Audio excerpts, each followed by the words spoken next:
চিংড়ি মাছ দিয়ে উস্তা ভাজি করতেছি আপুরা। আমাদের গাছের উস্তা আমার ভাই গিয়েছিল পিছনে, তখন দেখে নিয়ে আসছে অল্প কটা উস্তা, তাই আলু দিয়ে দিয়েছি এটার মধ্যে। আলু দিয়ে উস্তা দিয়ে চিংড়ি মাছ দিয়ে ভাজি করে ফেললাম। আলু না দিলে তো উস্তা কমে যেত, অল্প হয়ে যেত, হতো না। এই জন্য বাসায় লোক অনেক আছে, এই জন্য এটা করে ফেললাম।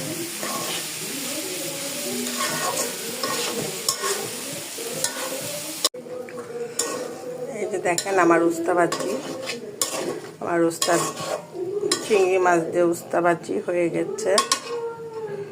আমার রান্না শেষ,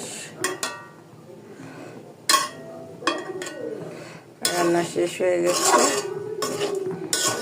আলু উস্তা চিংড়ি মাছ দিয়ে ভাজি করে ফেললাম। আমার রান্না শেষ।